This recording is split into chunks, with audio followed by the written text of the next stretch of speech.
Hi, my self Ritesh.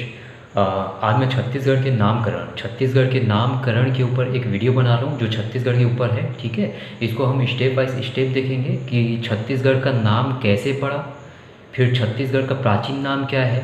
ठीक है, और छत्तीसगढ़ शब्द का प्रयोग साहित्यों में किस प्रकार हुआ, इसको स्टेप बाय स्टेप हम देखते जाएंगे। ठीक है, तो फर्स्ट हम देखते हैं छत्तीसगढ़ का नामकरण, छत्तीसगढ़ का नाम कैसे पड़ा। ठीक है, तो छत्तीसगढ़ के नाम के लिए भिन्न भिन्न मत दिए गए हैं, जिसमें से आपका जो पहला मत है वो है फर्स्ट। इसको ऐसे याद कीजिएगा आप लोग, जैसे कि ये छत्तीसगढ़ से छत्तीसगढ़ बना। 3 स्टेप में याद कीजिए इसको कि छत्तीसगढ़ का नाम कैसे पड़ा। एक तो छत्तीसगढ़ से छत्तीसगढ़ नाम बना, दूसरा 36 गढ़ से छत्तीसगढ़ नाम बना, और तीसरा आपका है छत्तीसगढ़ से छत्तीसगढ़ नाम पर पड़ा। ठीक है, ये 3 है, छत्तीसगढ़ से छत्तीसगढ़, छत्तीसगढ़ यानी 36 गढ़ से छत्तीसगढ़, और तीसरा है आपका छत्तीसगढ़ घर से छत्तीसगढ़ पड़ा। ठीक है, तो सबसे पहला हम देखते हैं छत्तीसगढ़ से छत्तीसगढ़ नाम कैसे बना। ठीक है, तो ये छत्तीसगढ़ से छत्तीसगढ़ नाम बना, ये मत किसने दिया था? राय बहादुर हीरालाल ने दिया था। ठीक है, छत्तीसगढ़ से छत्तीसगढ़ नाम बना राय बहादुर हीरालाल के अनुसार ये मत है। ठीक है, तो इनका कहना ये था कि जैसे हम जानते हैं कि महाजनपद काल में, ठीक है, कितने जनपद हुआ करते थे, कितने महाजनपद हुआ करते थे? 16 महाजनपद हुआ करते थे, जिसमें एक जनपद कौन था? चेदी महाजनपद था। ठीक है, मैं कहाँ जा रहा हूँ? महाजनपद काल में, ईसा पूर्व 6वीं शताब्दी में। ठीक है, वहाँ पे 16 महाजनपदों का उल्लेख हुआ है, उसमें से एक महाजनपद है चेदी महाजनपद। तो राय बहादुर हीरालाल के अनुसार ये बोला गया है कि ये जो अभी वर्तमान छत्तीसगढ़ का जो क्षेत्र है ना, वो जो उस समय चेदी महाजनपद था ना, उस क्षेत्र के अंतर्गत ही पड़ता है, इसलिए उसका नाम जो था वो छत्तीसगढ़ पड़ा। चेदी जनपद में, चेदी महाजनपद में होने के कारण इस क्षेत्र का नाम क्या पड़ा? छत्तीसगढ़ बना, और बाद में अपभ्रंश से उच्चारण चेंज होते होते वो छत्तीसगढ़ से छत्तीसगढ़ बन गया। ठीक है, तो पहला मत क्या था? छत्तीसगढ़ से छत्तीसगढ़ बना। राय बहादुर हीरालाल के अनुसार था ये मत। क्यों था? क्योंकि चेदी महाजनपद के अंतर्गत क्षेत्र आने के कारण इसका नाम छत्तीसगढ़ पड़ा, और बाद में कालांतर में अपभ्रंश से ये उच्चारण परिवर्तित होकर छत्तीसगढ़ हो गया। ये आपका फर्स्ट मत था। अब आते हैं सेकंड मत पे। दूसरा मत ये बोलता है कि छत्तीसगढ़ से छत्तीसगढ़ बना। ये सबसे ना महत्वपूर्ण और प्रभावपूर्ण मत है, और यही सबसे इम्पॉर्टेंट है। ठीक है, तो इसलिए हम लोग इसको तीसरे नंबर पे देखेंगे। पहले हम लोग नीचे वाला देख लेते हैं क्योंकि ये छोटा है। ठीक, तो थर्ड है आपका छत्तीसगढ़ से छत्तीसगढ़ पड़ा। ये किसने बताया था? वेगलर ने बताया था। पहला जो मत था किसके अनुसार था? राय बहादुर हीरालाल के अनुसार था, जिसने ये बोला कि छत्तीसगढ़ छत्तीसगढ़ बना। ठीक है, अब वेगलर कौन था?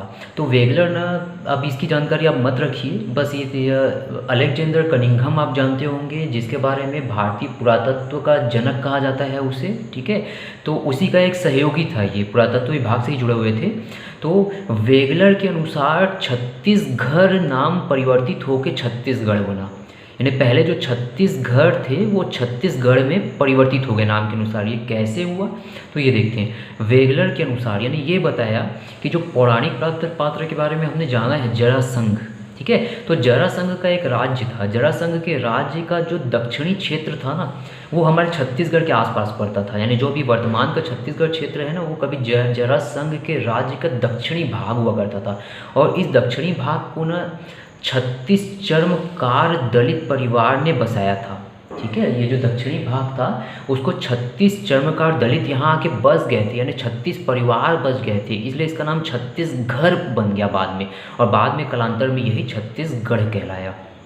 फिर से बता रहा हूँ, वेगलर के अनुसार क्या था? जरासंघ का जो राज्य था उसका दक्षिणी भाग में क्या हुआ? उसके दक्षिणी भाग में 36 चर्मकार दलित आकर बस गए, यानी 36 परिवार आकर बस गए, और ये क्षेत्र क्या कहलाया? छत्तीसगढ़ कहलाया, और बाद में यही छत्तीसगढ़ कहलाया। तो पहला आपका दिया था राय बहादुर हीरालाल ने, जिसके अनुसार छत्तीसगढ़ से छत्तीसगढ़ बना। उसके बाद आपका वेगलर ने बताया कि छत्तीसगढ़ से छत्तीसगढ़ बना।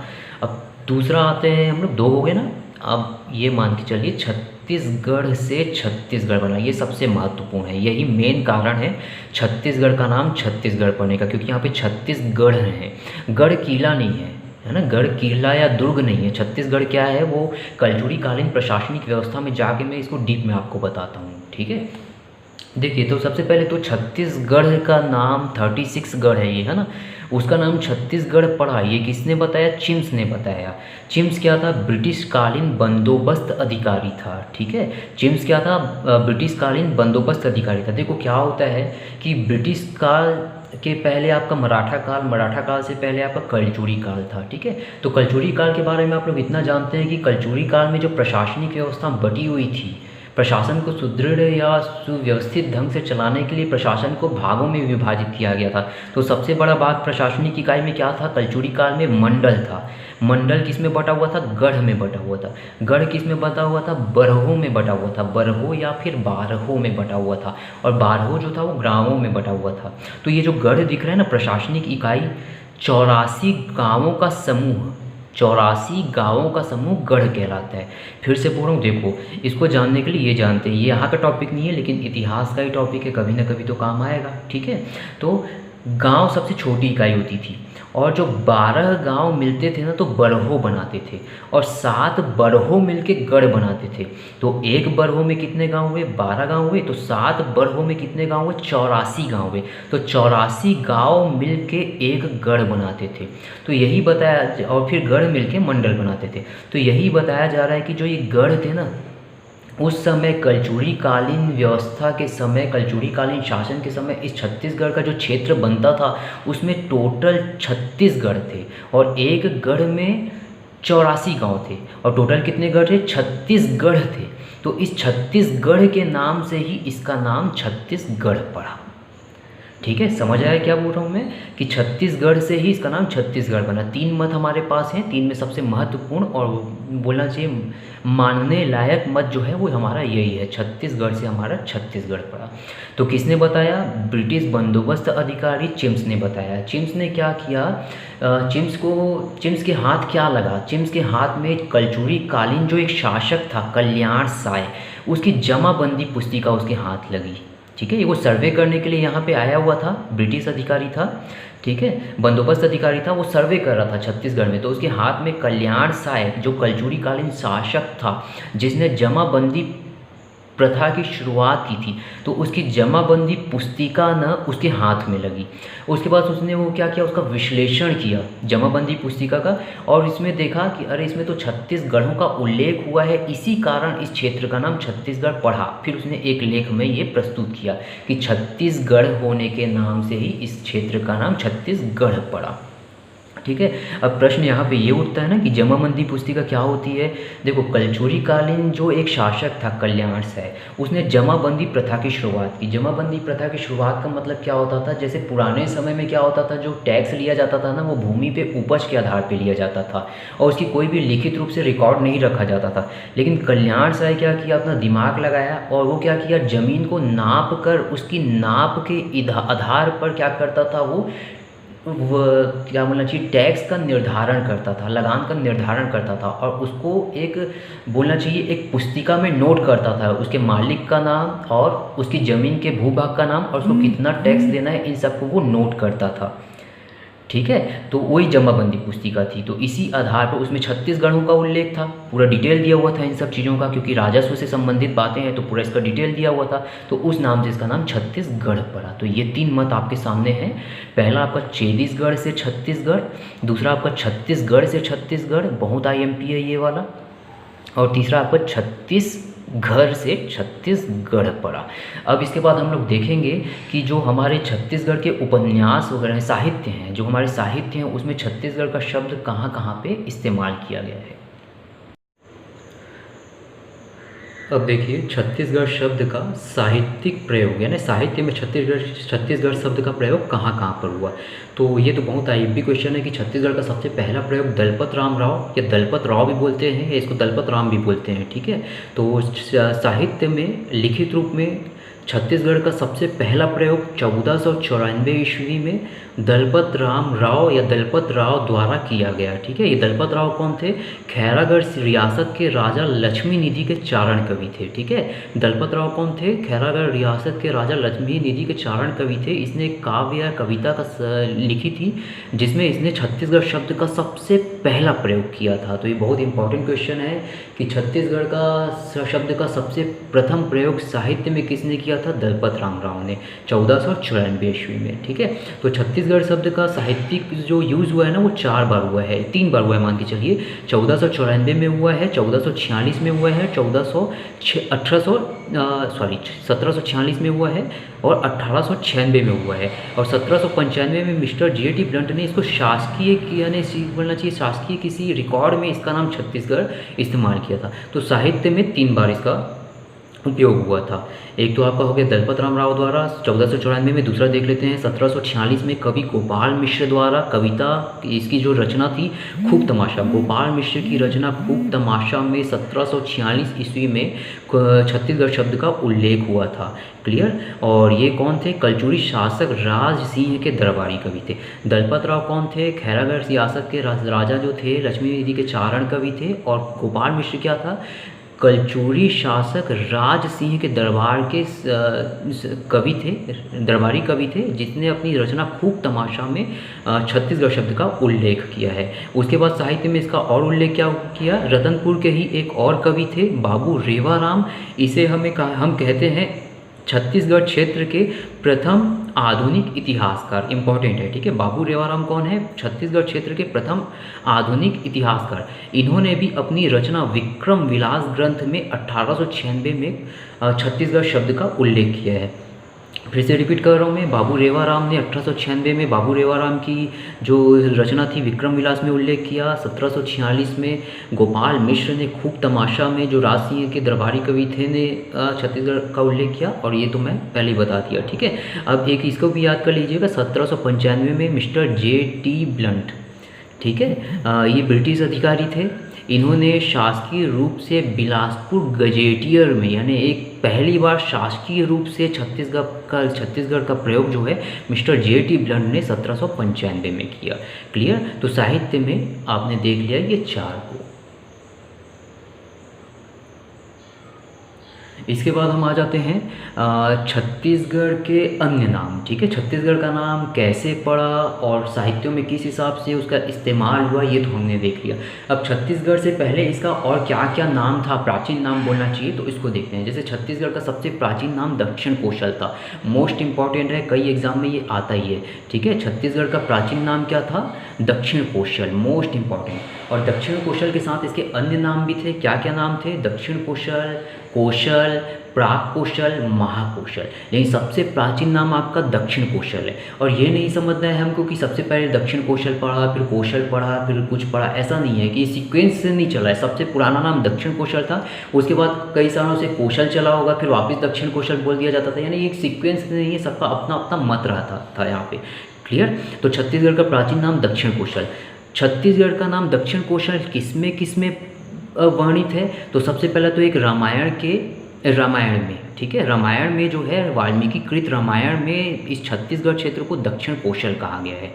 इसके साथ और किसमें दक्षिण कोशल शब्द का उल्लेख हुआ है? वायु पुराण में। रतनपुर अभिलेख जो जाजल्यदेव प्रथम का था उसमें भी दक्षिण कोशल शब्द का उल्लेख हुआ है। और बृहत संहिता वराह मिहिर की, इसमें भी दक्षिण कोशल शब्द का उपयोग हुआ है।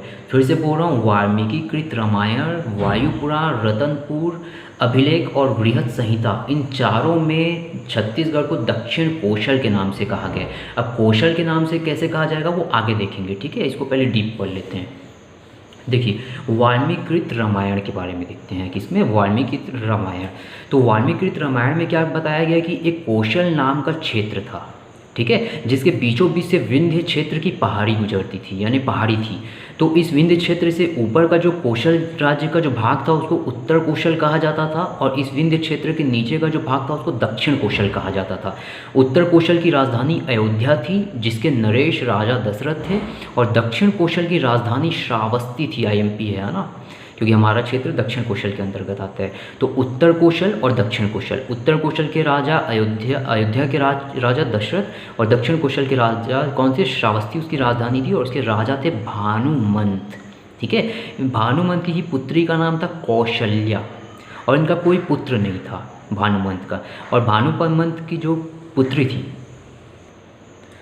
दक्षिण कौशल के राजा भानुमंत ने अपनी पुत्री का विवाह उत्तर कौशल के राजा दशरथ से कर दिया, ठीक है। और चूंकि इसका कोई पुत्र नहीं था तो उसके साथ ही भानुमंत के पास बाद जो ये राज्य दक्षिण कौशल का था वो भी किसको इनको मिल गया, दशरथ को मिल गया, ठीक है। समझ आया, उत्तर कौशल दक्षिण कौशल, इनका विवाह हुआ राजा दशरथ के साथ। फिर ये क्षेत्र भी क्या मिल गया, राजा दशरथ को मिल गया। फिर आने वाली पीढ़ी आते गई, भगवान राम आए, उनके पुत्र हुए लव कुश, ठीक है। तो उसके बाद क्या हुआ, भगवान राम के पुत्र हुए, लव को जो है उत्तर कौशल का क्षेत्र प्राप्त हुआ और जो दक्षिण कौशल का क्षेत्र भगवान राम ने किसको दिया, कुश को प्रदान किया, कुश को दिया, ठीक है। इसलिए जो हमारा क्षेत्र है ना, प्राचीन काल में दक्षिण कौशल भी कहलाता था और कुश स्थली भी कहलाता था, कुश स्थली भी कहलाता था, क्योंकि यह क्षेत्र कालांतर में किसको प्राप्त हुआ, कुश को प्राप्त हुआ था, ठीक है। दशरथ भानुमंत से चालू हुआ, कौशल्या, फिर राम भगवान, फिर उनके 2 पुत्र, फिर ये कुश स्थली। तो ये वाल्मीकि में पूरा वर्णन है। इसका मतलब ये पता चलता है कि रामायण में वाल्मीकि द्वारा जो रामायण लिखा गया उसमें इस क्षेत्र को दक्षिण कौशल कहा गया है और इसलिए दक्षिण कौशल हमारे क्षेत्र का सबसे सबसे सबसे प्राचीन नाम है। क्लियर। इसके बाद आ जाते हैं वायु पुराण में, ठीक है। वायु पुराण, वायु पुराण में भी एक वर्णन किया गया है कि एक कौशल राज्य के बारे में बताया गया है, कौशल क्षेत्र के बारे में बताया गया है और उसमें यह बताया गया है कि कौशल क्षेत्र इतना ज़्यादा विस्तृत था कि इसे 7 खंडों में विभाजित किया गया था। अब इसके 7 खंडों के नाम हमको याद नहीं करने, लेकिन उसी एक खंड में दक्षिण कौशल का भी उल्लेख है, ठीक है। तो इस प्रकार हम बोल सकते हैं कि वायु पुराण में भी हमारे छत्तीसगढ़ का उल्लेख किया गया है दक्षिण कौशल के नाम से। उसके बाद आ जाते हैं रतनपुर अभिलेख। रतनपुर में कलचुरियों का शासन था, ये तो हम जानते हैं। तो जो कलचुरी शासक राजलदेव प्रथम था, है ना, उसका वहाँ पे एक शिलालेख प्राप्त हुआ है। कहाँ पे प्राप्त हुआ है, रतनपुर में एक शिलालेख प्राप्त हुआ है और उस शिलालेख में उसने क्या लिखा है, खुद को दक्षिण कौशल का स्वामी लिखा है। इस प्रकार से दक्षिण कौशल का उल्लेख रतनपुर अभिलेख में भी हुआ है। 3 हो चुके, ठीक है। पहला आपका क्या बोला मैं, रामायण में दक्षिण कौशल बोला गया है, फिर वायु पुराण में दक्षिण कौशल बोला गया है, फिर तीसरा रतनपुर अभिलेख में दक्षिण कौशल कहा गया है। इसके बाद सिर्फ इसमें शॉर्ट में याद रखिएगा, बृहद संहिता में भी दक्षिण कौशल कहीं ना कहीं शब्द ये आया हुआ है, ठीक है। तो ये दक्षिण कौशल के बारे में हुआ कि कहाँ कहाँ पर छत्तीसगढ़ को दक्षिण कौशल कहा गया है। अब देखते हैं इसके बाद कौशल कहाँ कहाँ पर कहा गया है। अब देखिए दक्षिण कौशल या छत्तीसगढ़ का जो अन्य नाम है वो है आपका कौशल। इसके बाद महाकौशल भी आएगा, प्राक कौशल भी आएगा। तो दक्षिण कौशल का अन्य नाम है आपका कौशल। तो इसको ना हम लोग को पढ़ने से पहले हम लोग इसको डिवाइड कर देते हैं। वैदिक काल में चले जाते हैं। वैदिक काल कितने भाग में बटा हुआ था, ऋग्वैदिक काल और उत्तर वैदिक काल में बटा हुआ था, ठीक है। तो कौशल के बारे में देखते हैं हम लोग। तो देखिए ऋग्वैदिक काल में हम तो ये जानते हैं कि आर्यों का जब आगमन हुआ तो ऋग्वैदिक काल में क्या थे, वो सप्त सैंधव प्रदेश में, जो पाकिस्तान और अभी पंजाब हरियाणा का क्षेत्र है, राजस्थान का क्षेत्र है, सिर्फ वहाँ तक सीमित थे। वो मध्य भारत तक तो आए नहीं थे, इसलिए किसी भी उनके ग्रंथों या ऋग्वेद में हमारे छत्तीसगढ़ का उल्लेख नहीं हुआ है। इसलिए ऋग्वेद में छत्तीसगढ़ का उल्लेख कहीं भी नहीं मिलता। आ जाते हैं उत्तर वैदिक काल में। उत्तर वैदिक काल में हम जानते हैं कि कई बोलना चाहिए यजुर्वेद अथर्ववेद आदि की रचना हुई, ऋग्वेद की रचना यहाँ हुई और यजुर्वेद अथर्ववेद आदि की रचना उत्तर वैदिक काल में हुई। तो यजुर्वेद का जो ब्राह्मण ग्रंथ है, शतपथ ब्राह्मण, क्लियर, फिर से बोल रहा हूँ, उत्तर वैदिक काल में यजुर्वेद जो है ना, उसका जो ब्राह्मण ग्रंथ है शतपथ ब्राह्मण, इसमें ना कौशल शब्द से छत्तीसगढ़ का उल्लेख किया गया है। छत्तीसगढ़ का जो एरिया है ना उसको कौशल नाम से बोला गया है। तो छत्तीसगढ़ को कौशल कहा गया है। कौन से ग्रंथ में, शतपथ ब्राह्मण में। इसके बाद एक और ग्रंथ है कोसला खंड ग्रंथ और उसके बाद है आपका रघुवंश। इसमें भी आपके छत्तीसगढ़ के क्षेत्र को कौशल कहा गया है। समझ आ रहा है ना। दक्षिण कौशल पीछे 4 बता दिया हूँ मैं, अब ये कौशल का है। ये 3-4 में आपका इसको कौशल क्षेत्र कहा गया, कोसला खंड ग्रंथ, ठीक है। तो इसमें ये लिखा गया है कि एक विंध्य क्षेत्र के नीचे जो है एक कौशल नाम का राज्य था, उसका राजा जो था वो कौशल था, ठीक है। कोसला खंड ग्रंथ है, यानी ग्रंथ किसी ने लिखा था।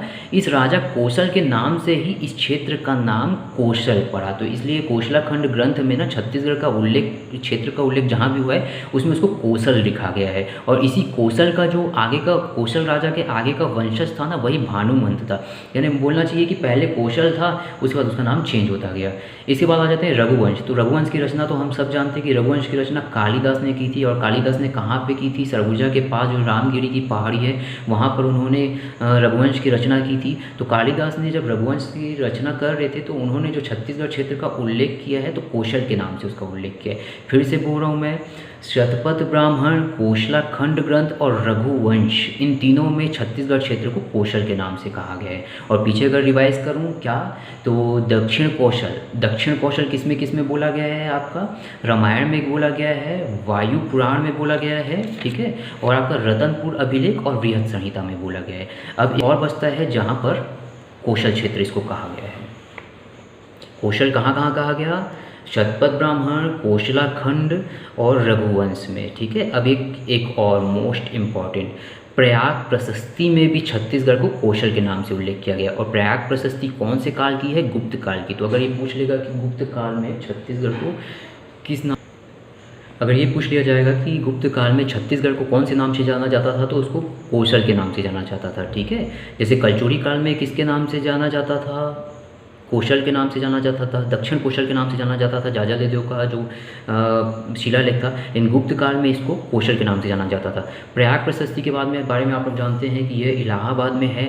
किसके बारे में लिखा गया इसने, समुद्रगुप्त के शासन काल के बारे में इसका वर्णन है। यानी समुद्रगुप्त की जो विजय है ना, विजय अभियान है, उसका उल्लेख इसके समुद्रगुप्त के दरबारी कवि हरिश्चंद्र द्वारा एक शिला पे लिख कर किया गया, वही प्रयाग प्रशस्ति है। प्रयाग शिलालेख कहते हैं इसे, ठीक है, प्रयाग प्रशस्ति लेख कहते हैं, जिसमें समुद्रगुप्त के विजय अभियानों का एकदम अच्छे से उसकी प्रशंसा के रूप में वर्णन किसने किया है, उसके दरबारी कवि हरिश्चंद्र ने किया हुआ है, ठीक है। तो उसमें ये बताया गया था कि समुद्रगुप्त ने पूरे भारत में 21 राजाओं को पराजित किया था। 21वां मतलब उत्तर भारत के 12 शासकों को और दक्षिण भारत के 9 शासक, टोटल 21 शासकों को समुद्रगुप्त ने पराजित किया था। हरिश्चंद्र ने ये लिखा था। तो उस 21 में जो 2 शासक थे ना, वो हमारे छत्तीसगढ़ से जुड़े हुए थे। छत्तीसगढ़ क्षेत्र जो अभी वर्तमान छत्तीसगढ़ क्षेत्र है उससे जुड़े हुए थे। तो उस प्रयाग प्रशस्ति में ये लिखा हुआ है कि समुद्रगुप्त ने, किसके द्वारा लिखा गया है, हरिश्चंद्र के द्वारा लिखा गया है कि समुद्रगुप्त ने अपने विजय अभियान के दौरान कौशल के राजा महेंद्र को पराजित किया, कौशल के राजा महेंद्र को पराजित किया तथा महाकांतार के राजा व्याघ्रराज को पराजित किया।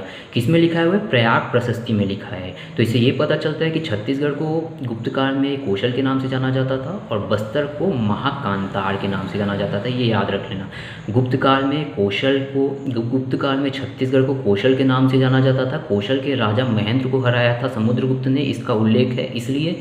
और महाकांतार के राजा व्याघ्रराज को पराजित किया था समुद्रगुप्त ने, और उसको लिखा है प्रयाग प्रशस्ति में महाकांतार के नाम से इसलिए। तो प्रयाग प्रशस्ति में भी हमारे क्षेत्र को कौशल के नाम से उल्लेखित किया गया है। इसके बाद एक और याद कर लीजिए, अष्टाध्यायी में पाणिनि ने भी कौशल क्षेत्र का उल्लेख किया है। तो इस प्रकार कौशल किस किस ग्रंथों में हमको लिखित रूप में प्राप्त होता है, एक तो आपको उत्तर वैदिक काल के शतपथ ब्राह्मण में, दूसरा कोशला खंड ग्रंथ में, तीसरा रघुवंश जिसको कालिदास ने लिखा था उसमें, और चौथा आपका प्रयाग प्रशस्ति में, और उसके बाद पांचवा आपका अष्टाध्यायी में। इसके बाद 2 नाम और आप लोग याद कर लो, महाकौशल और प्राग कौशल। अभी तक कितने नाम हुए देखो, सबसे पहले मैंने छत्तीसगढ़ के बारे में बताया, फिर दक्षिण कौशल के बारे में बताया, उसके बाद कौशल के बारे में बताया। अब यहाँ पे देख लो महाकौशल, उसके बाद प्राग कौशल। प्राग कौशल बहुत ही शॉर्ट में है। प्राग कौशल किसमें कहा गया है, महाभारत काल में छत्तीसगढ़ को प्राग कौशल से संबोधित किया गया है, और बस्तर को कांतार से, ठीक है। और महाकौशल एक और नाम है इसका, महाकौशल। ये पुरातत्ववेत्ता अलेक्जेंडर कनिंघम ने अपनी एक बुक लिखी थी, एक बुक पब्लिश की थी, archaeological survey of India. Bharat में पुरातत्व विभाग का जो जनक है, जो गठन है, वो किसने किया था, अलेक्जेंडर कनिंघम ने किया था। उसके प्रथम महानिदेशक भी यही थे, इसलिए इसको भारतीय पुरातत्व के जनक कहा जाता है। तो इन्होंने जो अपनी बुक लिखी थी पूरा सर्वे वगैरह करने के बाद, तो अपनी बुक में जो छत्तीसगढ़ क्षेत्र का एरिया था ना, उसको उन्होंने महाकौशल के नाम से संबोधित किया। तो ये आज हमारा हो गया टॉपिक, क्या, छत्तीसगढ़ के नामकरण के ऊपर एक पूरा डिटेल वीडियो, ठीक है। इसको और मैं डील कर सकता था लेकिन वीडियो लंबा हो जाता, इसलिए एक डर भी लग रहा था कि लंबा होने के बाद वो थोड़ा सा बोझिल हो जाता है, ठीक है। तो आई थिंक आप लोग को ये वीडियो समझ आ रहा होगा, पसंद आ रहा होगा। तो प्लीज़ लाइक ज़रूर कीजिएगा और फीडबैक ज़रूर दीजिएगा, और ज़रूरतमंदों तक इसको ज़रूर पहुँचाइएगा। Okay, thanks, bye. लास्ट में इसका आप लोग स्क्रीनशॉट ले लीजिएगा वीडियो का और नोट्स बना लीजिएगा।